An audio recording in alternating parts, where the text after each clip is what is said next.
เลตุมเปลาเลตุมเปลาลาเลตุมเปลาลาเลตุมเปลาลาเลตุมเปลาลาเลตุมเปลาลาเลตุมเปใจเอาใจใจใจ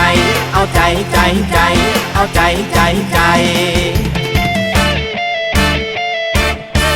หน้าหนาวนอนเฝ้าเขาฟ้อนกระท่อมนาดอนเห็นหลังคาดูดีพักแว่นลัดวองอยู่กับน้องกลางนาไปเด็ดยอดมาละกินกันมุ่นเมไม่เคยลำบากเรื่องปากเรื่องทองปลาตามลำคลองทุ่มถืดทุ่มเทละลดมุมนาละได้มาครึ่งชามต้มใส่ใบมะขามกินกันกล้วยเคน้ำพริกนี่มะกอกจิ้มดอกสะเดาเขาขัวลาบเขาละใส่น้ำปลาพอเป๊ะสะโทนาวานละทำกันสองตุ่มสุกไว้ในปุ่มก็ไผ่ใบโพเพไปตักมารินกินคนละกระป๋องเอาจนพีละกะนองเมาส่วนเมาเซเอาเลตุมเปลาลาเลตุมเปลาเลตุมเปลาลาเลตุมเปลาลาเลตุมเปลาลาเลตุมเปลาลาเลตุมเปลาลาเลตุมเปใจเอาใจใจใจเอาใจใจใจเอาใจใจใจเมื่อครั้งน้ำอีนางวิ่งเว้าละจำได้ไหมเรากระทุ่งหัวทะเลให้พี่คนวิ่งให้อีนางคนส่งพอถึงสายทงก็ติดลมทมเทพี่สาวน้องชักพี่ชักน้องสาวเอาสาวสาวสาวเอาชักชักชักเอาชักชักชักเอาสาวสาวสาวเอาจนได้สายเว้าละพันกันมุนเมที่เคยนำนางฟังเสียงธนูเสียงดังเข้าหูยามลมหันเห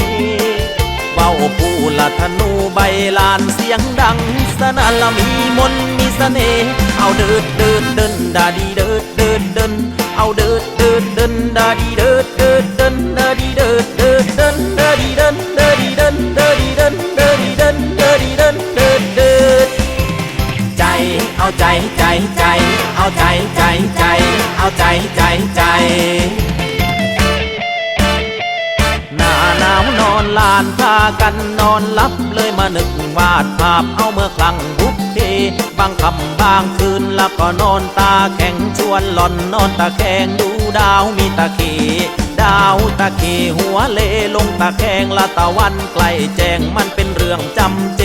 พอว่าวหมดลมก็จีอวยหัวลงละต้องวิ่งลงทุ่งเอาจนเอวนี่กะทีพี่สาวน้องชักพี่ชักน้องสาวเอาสาวสาวสาวเอาชักชักชักเอาสาวสาวสาวเอาชักชักชักเอาจนว่าวตกซับหัวปักดินเด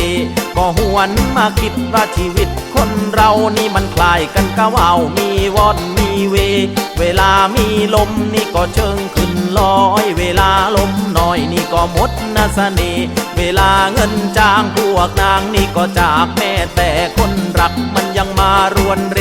ไม่มีนาไหนละจะใหญ่ยืนยงมีขึ้นมีลงเหมือนกับลำน้ำทะเลเอาเดิดเดิดเดินดาดีเดิดเดิดเดินเอาเดิดเดิดเดินดาดีเดิดเดิดเดินดาดีเดิดเดิดเดินดาดีเดินดาดีเดินดาดีเดินดาดีเดินดาดีเดินเดิดเดิดใจใจใจใจใจใจใจใจใจใจใจใจใจ